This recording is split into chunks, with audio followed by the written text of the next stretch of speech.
Hello, it's me, Gonzo, your host. Welcome back to Flat Spot. Um, this is a tutorial edition, physical training.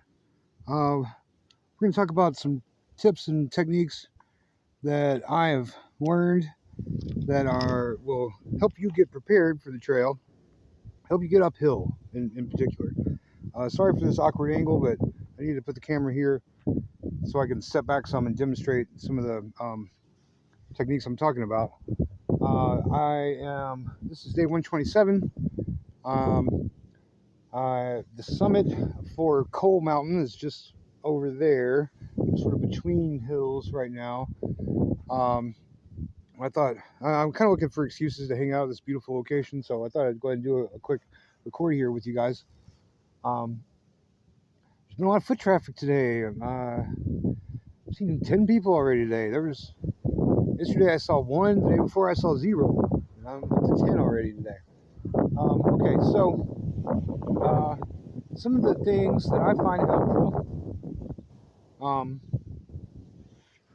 Getting up a steep hill, one thing you want to do is maximize your stride. Okay, you'll notice as you start going up a steep incline, your steps get shorter, right?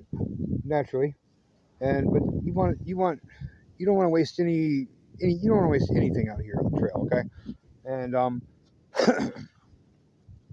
uh, developing a nice firm foundation is key to like being able to take nice long strides to maximize your efforts to get up these steep hills.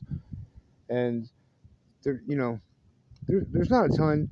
I mean, it gets steep sometimes. Most of the time, there's a pretty gradual incline, but at times you'll want to switch your normal stride to a wide stride, more slow, deliberate, careful, lower to the ground stride. And for me, some of the training I did for kung fu has really come in handy. And when I started training in kung fu about 3 years ago, I didn't have this sort of thing in mind. I didn't realize how useful it would turn out to be.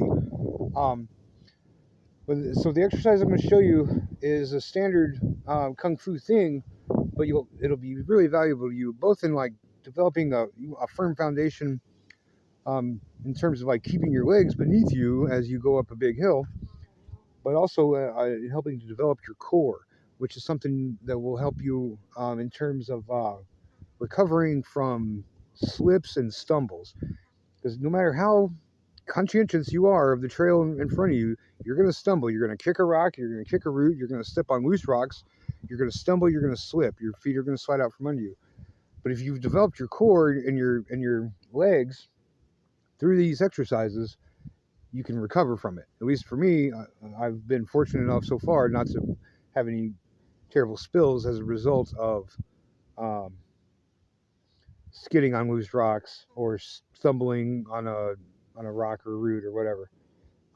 I have fallen. That's a subject for another time. Um, but only is different circumstances.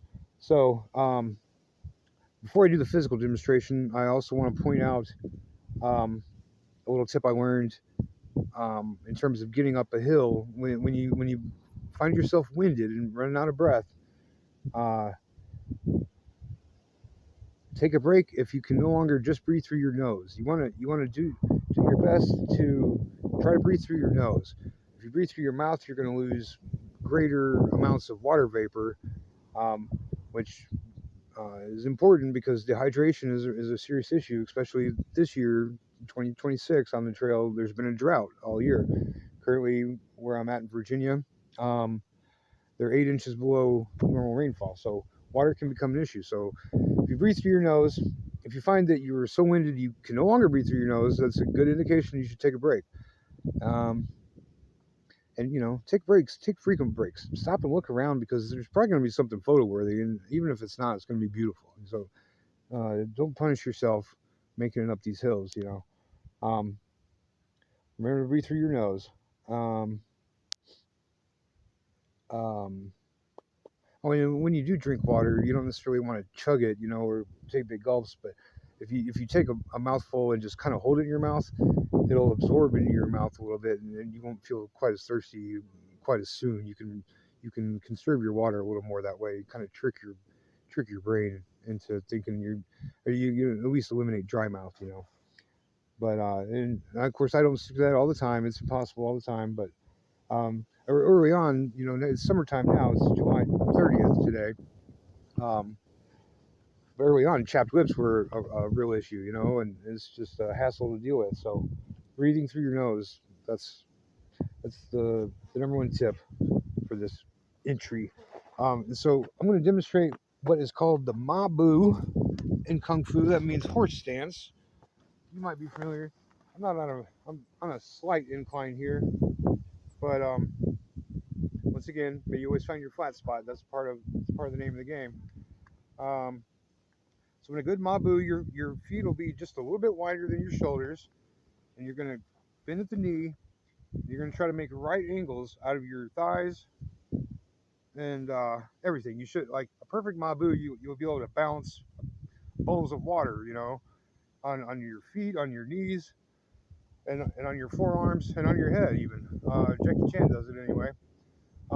So practicing Mabu is great for your lower back. It's great for your glutes and your thighs. It's great for your whole body really, but it's really going to help your core.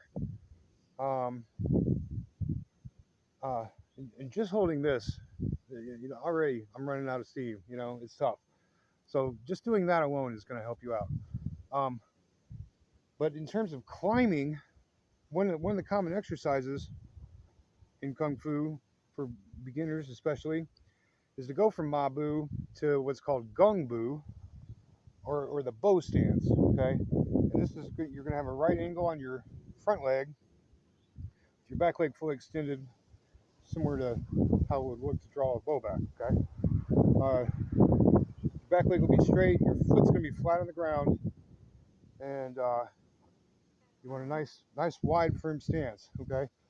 Um, so you can do whatever you want with your arms. You might want to hold your walking stick. You know, you hold it over your head. Whatever, you bring it down. You know, when you come into Mabu, do like that. However you do it, you know. You might want to throw a punch or whatever. But you're going to go from Mabu to Gongbu, back to Mabu to Gongbu, and just do it back and forth. And try to get better each time you go. Because when you're getting into those wide stances, again, you want a nice firm foundation. If you're going up these steep inclines, it's it's better, it's more efficient to go slower and more deliberate, and be able to throw your feet nice and wide and really get up those big fucking hills. Okay. Now, that's for your uphill. Um, we're gonna have a separate episode for getting downhill because I've learned some techniques for that too that might be too long for this particular recording. We'll find us another beautiful spot to record in for that. But for now, that's your uphill training tip, demonstration, whatever you want to call it. And just to clue you in for just a second about how beautiful this particular location is. Yeah, back there, that's Coal Mountain. Um, Again, we're in Virginia, just a little bit north of the trailhead to Buena Vista and Lexington. But you can see this is a beautiful 360 view. Oh, let me get up this rock. I'll let you really take it in. But yeah, I thought I'd share some climbing tips, some simple exercises you can do in preparation for climbing the AT yourself. I hope it's been helpful. Thanks for watching. Like and subscribe. Follow us on all the things at Flat Spot Magazine, or find me as Hector Delgado on Far Out and iNaturalist. Email is gonzoflatspot@gmail. And until next time, Be like water, and may you always find your flat spot.